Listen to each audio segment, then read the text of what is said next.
Assalamualaikum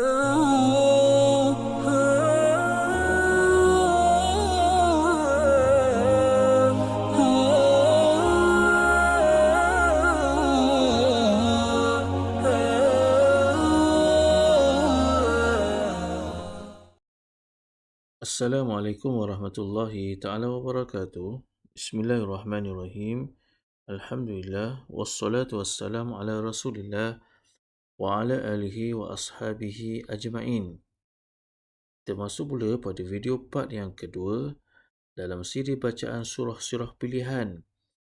Dan pada video part yang kedua ini, kita masih membaca daripada surah Yasin bermula daripada ayat yang ke-28. Sekarang sama-sama kita baca. أعوذ بالله من الشيطان الرجيم بسم الله الرحمن الرحيم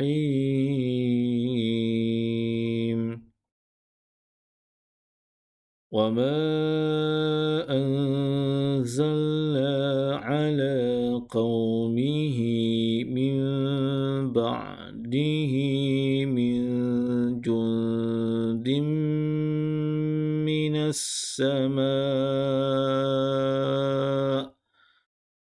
وما كنا منزلين. Perhatikan selepas huruf ha ada tanda ya kecil. Begitu juga pada kalimah ini, selepas huruf ha yang berbaris bawah terdapat tanda ya kecil. Menunjukkan bacaan huruf ha di sini perlu dipanjangkan dengan kadar 2 harakat. Dalam ilmu tajwid, ia disebut sebagai matsilah qasirah. إن كانت إلا صيحة واحدة فإذا هم خامدون. Perhatikan pada huruf ta marbutah di sini. Ia bertanda 2 tanwin di atas. Dan kedua-dua ta marbutah di sini bertanda 2 tanwin di atas yang tidak selari tandanya. Menunjukkan bacaannya perlu diidghamkan dan didengungkan dengan huruf selepasnya. Ya hasratan 'alal 'ibad ma ya'tihim min rasulin illa kanu bihi yastahzi'un.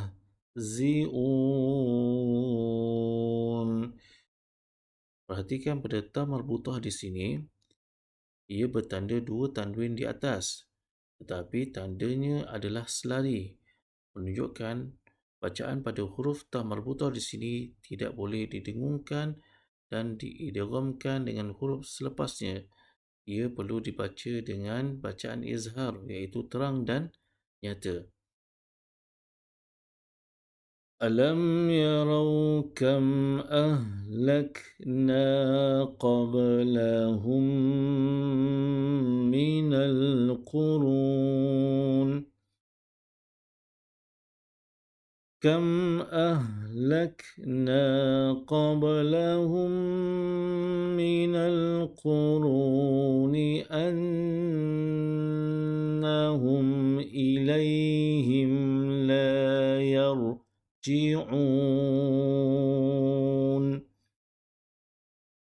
Seterusnya,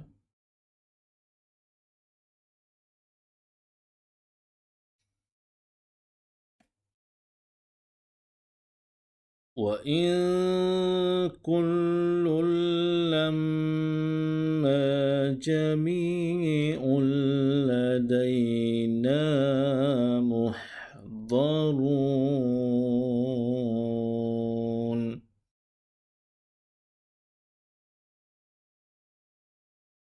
وَآيَةٌ لَّهُمُ الْأَرْضُ الْمَيْتَةُ أحييناها وأخرجنا منها حبا فمنه يأكلون.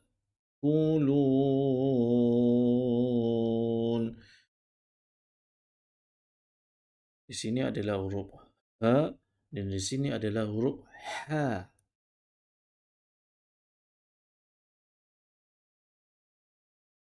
وَجَعَلْنَا فِيهَا جَنَّاتٍ مِّن نَّخِيلٍ وَأَعْنَابٍ. Wakaf dengan sebutan huruf ba dan perlu dibaca dengan bacaan qalqalah.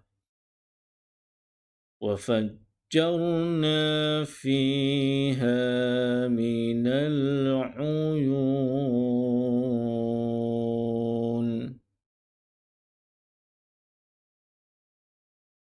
لِيَأْكُلُوا مِنْ ثَمَرِهِ وَمَا عَمِلَتْهُ أَيْدِيهِمْ أَفَلَا يَشْكُرُونَ.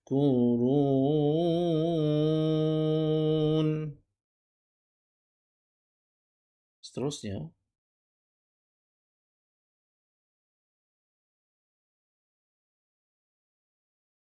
سبحان الذي خلق الأزواج كلها مما تنبت الأرض ومن أنفسهم ومما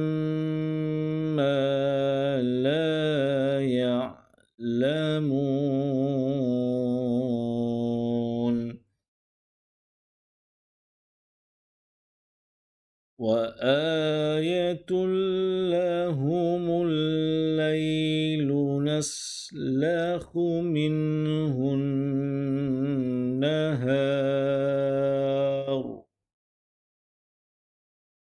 فإذا هم مظلمون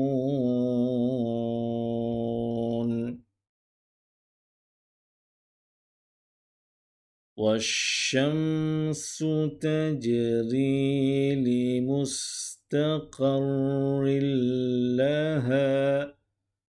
Di sini adalah huruf shin dan di sini adalah huruf sin. Kita perlu bezakan antara dua huruf ini. ذَلِكَ تَقْدِيرُ الْعَزِيزِ الْعَلِيمِ.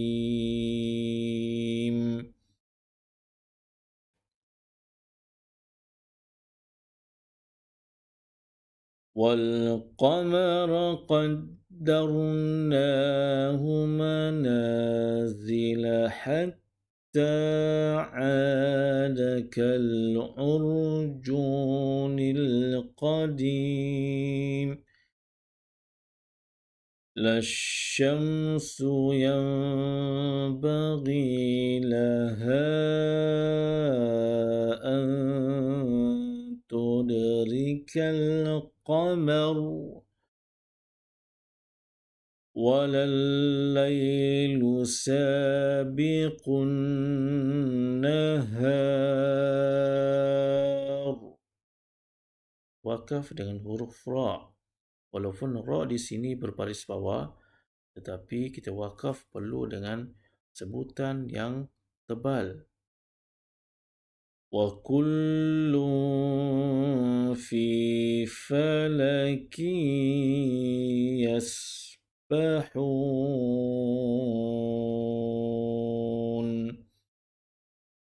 Seterusnya, kita sambung pula pada ayat yang ke-41.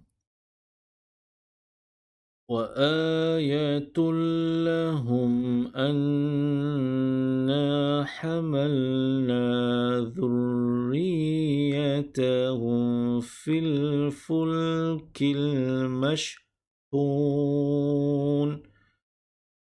Perhatikan pada ta marbuta di sini, ia bertanda tanwin dua di hadapan. dan selepasnya huruf lam ada tanda sabdu. Maka tanda tanwin ini menunjukkan dia perlu diidghamkan kepada huruf selepasnya, tetapi ada tanda sabdu di sini menunjukkan dia tidak boleh didengungkan. Maka kita tidak boleh baca wa ayatul lahum. Kita hanya perlu memasukkan sebutan atau bunyi huruf ta marbuta kepada huruf lam tanpa ada dengung. Seperti wa ayatul lahum. Seterusnya wa khalaqna lahum min mithlihi ma yarkabun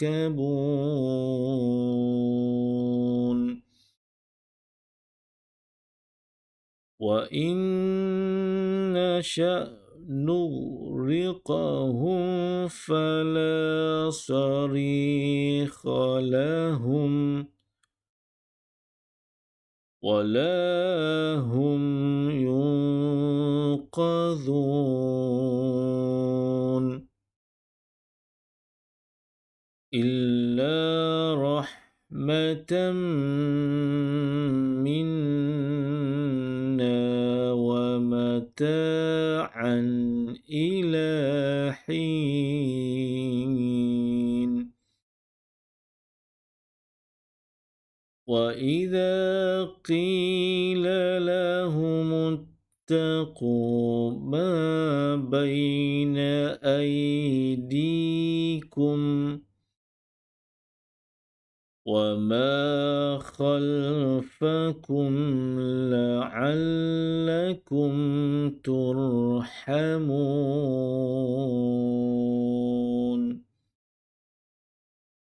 Seterusnya,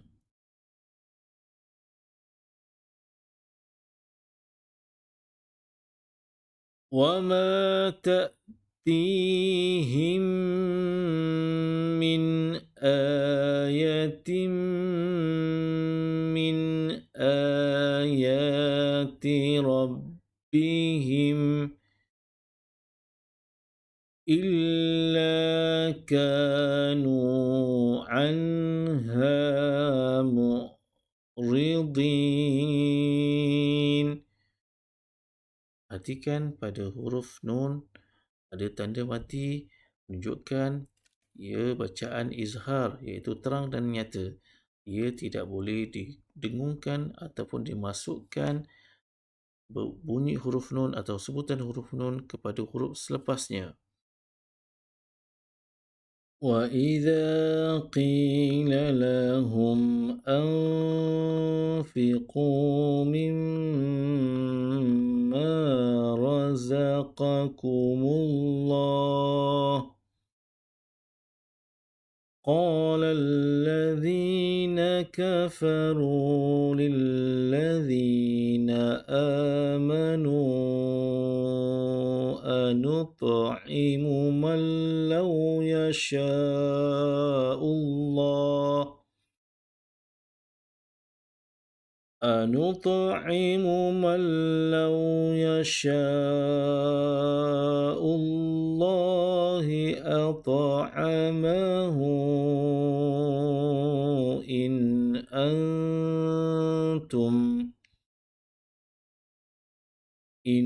أَنْتُمْ إِلَّا فِي ضَلَالٍ مُبِينٍ. Perhatikan pada huruf qaf dan huruf kaf. Walaupun huruf qaf dan huruf kaf mempunyai makhraj ataupun tempat keluar yang berhampiran, tetapi sifat huruf qaf dan huruf kaf adalah berbeza. Huruf qaf adalah tebal, manakala huruf kaf adalah nipis. Perhatikan juga pada huruf ha di sini, ia bertanda baris hadapan dan selepasnya ada waw kecil, menunjukkan di sini bacaannya adalah mad silah. Tapi di sini bacaannya perlu dipanjangkan dengan kadar 4 harakat kerana selepasnya ada huruf hamzah. Dalam ilmu tajwid, ia dinamakan sebagai maksilah tawilah. Dan sebagai tanda, ia perlu dipanjangkan dengan kadar 4 harakat. Di atas huruf waw kecil ni ada tanda mad. وَيَقُولُونَ مَتَى هَذَا الْوَعْدُ إِن كُنتُمْ صَادِقِينَ. Seterusnya, مَا يَنظُرُونَ إِلَّا صَيْحَةً وَاحِدَةً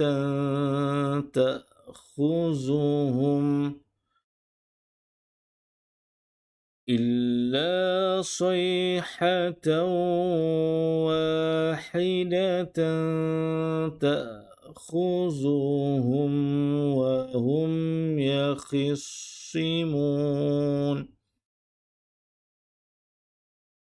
فَلَا يَسْتَطِيعُونَ تَوْصِيَةً وَلَا إِلَى أَهْلِهِمْ يَرْجِعُونَ وَنُفِخَ فِي الصُّورِ فَإِذَا هُمْ مِنَ الْأَجْدَاثِ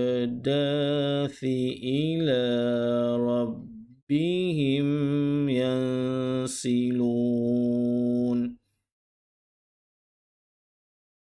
قَالُوا يَا وَيْلَنَا مَنْ بَعَثَنَا مِنْ مَرْقَدِنَا هَذَا مَا وَعَدَ الرَّحْمَنُ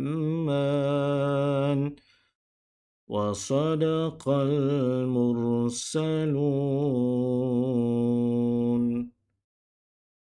Kita perhatikan di atas huruf nun ada tanda huruf sin kecil. Bermaksud, ada hukum sakta di sini ketika bacaan sambung. Yang dimasukkan dengan sakta, kita hentikan bacaan seketika tanpa bernafas dengan kadar masa panjangnya 2 harakat. Dan kita sambung bacaan semula dengan nafas yang sama. Dalam riwayat Hafs an Asim mengikut Tariq Asy-Syatibi, terdapat 4 tempat yang ada hukum sakta dalam bacaan Al-Quran. Yang pertama dalam surah Yasin ayat yang ke-52 yang sedang kita baca sekarang ni. Kemudian surah Kahfi ayat yang pertama. Kemudian surah Qiyamah ayat yang ke-27. Dan yang keempat adalah surah Mutaffifin ayat yang ke-14. Seperti yang saya sebut tadi, bacaan sakta berlaku jika kita baca secara sambung. Kalau kita wakaf sebelum tanda sakta, maka tak ada hukum sakta pada kalimah tersebut. Seterusnya,